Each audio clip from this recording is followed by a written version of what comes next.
One of my earliest childhood memories is in my dad's Model 82 BMW. Growing up in Egypt, I can never forget how much fun we had on those long road trips to the coast. But that's not the story I want to share with you today. My story is about a series of challenges that started very early on in life.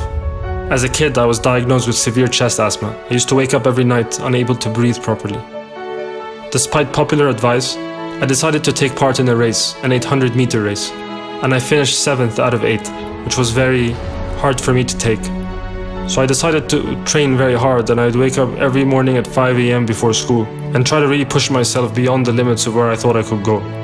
1 year later, I managed to gather enough courage to run that same race again and finished first. A few years later, I discovered the mountains, and my life was never the same again. It was actually the first time I'd ever seen snow. 12 years later, on the 17th of May of 2007, I stood on the top of Mount Everest and became the first Egyptian and youngest Arab to do so. I see things differently now. It's no longer just about the mountain or being first. I know now that I have a responsibility to tell the story, to inspire people, especially youth. And in order to do that, I need to continue to share the story, and I need to continue to push my own limits. This is why, after Everest, I climbed the highest mountain on every continent, the 7 summits, and is why next year I plan to go to outer space.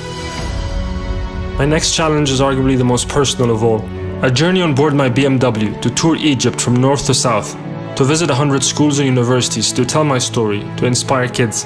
I want to tell them that the limits that exist only exist in their own minds. It brings me goosebumps to complete this journey in a BMW much like my father's. It really feels like I've come full circle.